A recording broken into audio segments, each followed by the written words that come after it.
నాకు కొంచెం కొంచెం తెలుగు వస్తుంది.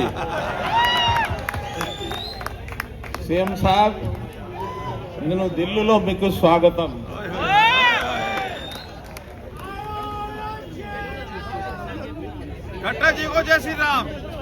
మీరు తెలుగు ప్రజల హృదయాల్లో నివసిస్తున్నారు. So I would request you to inspire all these people from Andhra Pradesh and Telangana and all the South Indian states, to inspire them to have BJP-led government this time. This you can do well for all the South Indian states. मित्रों, हिंदी पंजाबी सब में आऊंगा, चिंता मत करो. हम लोग हरियाणा में भी पिछले 11 वर्ष से दिल्ली वासी सब लोग किस प्रकार से एक ऐसा नरकीय जीवन जी रहे हैं, कई बार देखकर सुनकर बहुत दुख होता है. आप जानते हैं कि इसी समय में केजरीवाल यहाँ के मुख्यमंत्री रहे और मैं पिछले 10 साल हरियाणा का मुख्यमंत्री रहा हूं. क्योंकि हरियाणा के बहुत लोग दिल्ली में रहते हैं, भली प्रकार से जानते हैं कि हमने हरियाणा में जो सरकार चलाई, उन 10 सालों में जब जब चुनाव हुए, ये केजरीवाल, कुछ लोग इनको खुजलीवाल भी कह देते हैं, ये हरियाणा में हर बार घुसने की कोशिश की इन्होंने. हर बार हर चुनाव में, चाहे वो लोकसभा हो. मित्रों, थोड़ा ही बोलूंगा, ज्यादा नहीं, सुनिए. चाहे वो लोकसभा का चुनाव हो, चाहे राज्यसभा, चाहे हमारे विधानसभा का चुनाव हो, स्थानीय निकाय का चुनाव हो, हर बार इन्होंने बहुत बड़े बड़े दावे करके चुनाव लड़े. लेकिन हरियाणा की जनता ने इनका पैर जमने नहीं दिया. कभी भी किसी भी चुनाव में एक भी सीट पर जीतने नहीं दिया हरियाणा के लोगों ने. यही 10 साल का शासन. मित्रों, इनके शासन का हरियाणा के शासन से मैं तुलना इसलिए कर रहा हूं कि ये यहाँ मुख्यमंत्री थे, मैं भी मुख्यमंत्री था. कभी कभी ऐसी बातें बोल जाते थे, ऐसे काम करते थे, हमको भी कई बार लज्जा आती थी. हमारे मुख्यमंत्री चंद्रबाबू नायडू, इन्होंने कितनी बार आंध्र प्रदेश का शासन संभाला, कितना सुशासन इनका चला, जनता के हित में. हर बार कोई भी काम करना वो जनता के वेलफेयर में कैसे होगा, ये हमेशा सोचते हैं. मित्रों, हमने भी हरियाणा में जब शासन संभाला 2014 में, हमको भी लगा बहुत चीजें जो चंद्रबाबू नायडू जी ने वहां आंध्र प्रदेश में की हैं, उनको हमको भी सीखना चाहिए.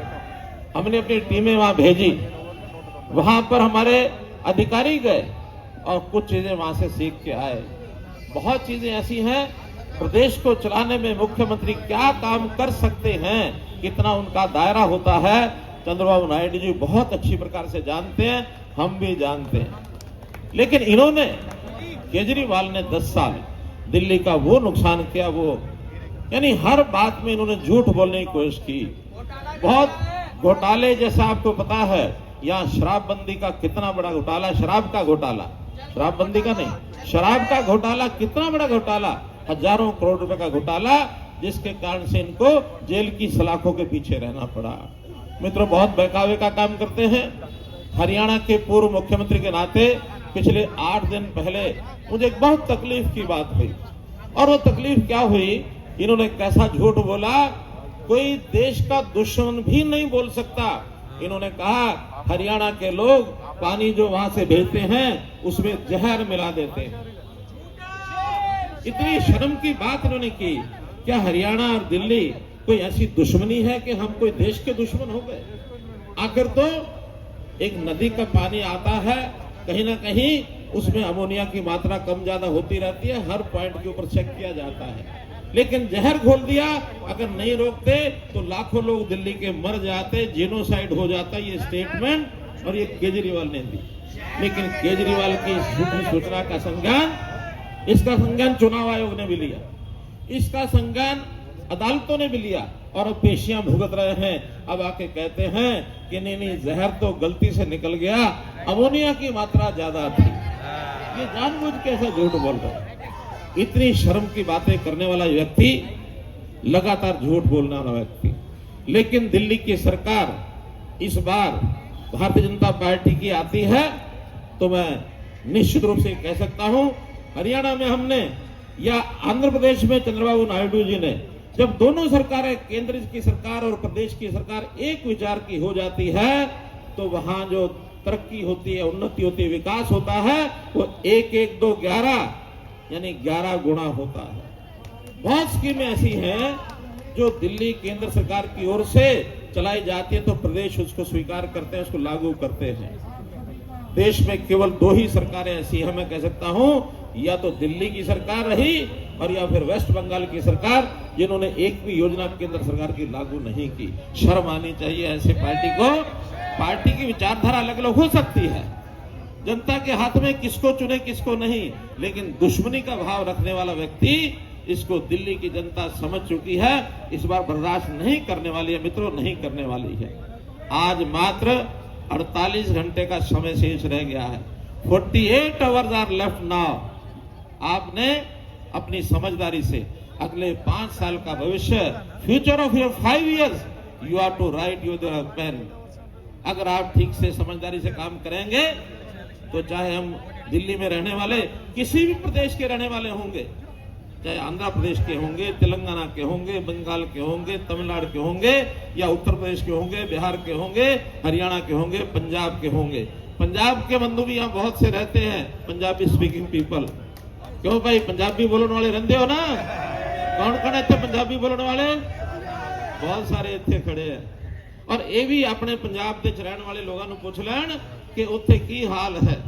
आम आदमी की पार्टी का सरकार जी चल रही है, मान ने की ताया है। मान यहो जा है, गल ठीक ठाक करके निकलता है, लेकिन बाहर आके मीडिया नु कहंदा नहीं ये गल नहीं है।